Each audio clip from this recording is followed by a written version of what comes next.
Alas 6:29 oras po natin. Naku po, PBA standard na solar-powered court. Wow, At aircon na bus stop sa Balawan, La Union. Ating alamin sa good news ni Idol Ruru Hugotero. Ikwento mo, Idol Ruru.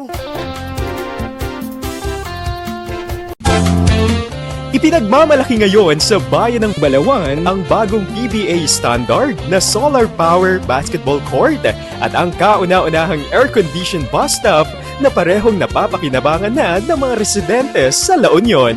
Idinisenyo ang covered court ayon sa pamantayan ng Philippine Basketball Association kaya angkop ito sa malalaking liga at opisyal na palaro. Gumagamit din ito ng solar power system upang maging mas matipid sa enerhiya at mas makakalikasan ang operasyon. Samantala, malaking tulong naman sa mga commuter ang air-conditioned bus stop lalo na sa tuwing tag-init dahil nagbibigay ito ng mas maayos at komportableng silungan habang naghihintay ng masasakyan. Ayon kay Charlie Fidencio Balanon, Municipal Planning and Development Coordinator ng Balawan, hindi pinagkakait ng pamahalang lokal ang paggamit ng mga pasilidad.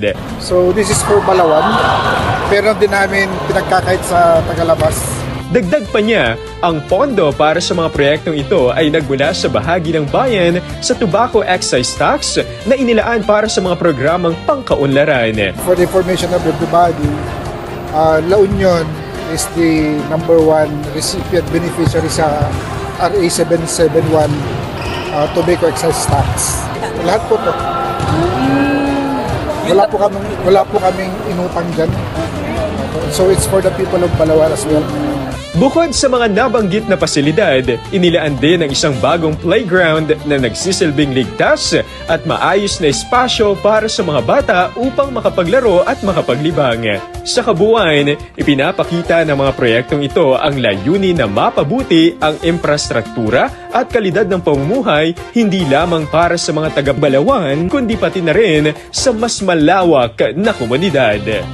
Yan ang ating good news. Ako si Idol Ruru Hugotero, Tatak IFM. IFM News. IFM News. IFM News.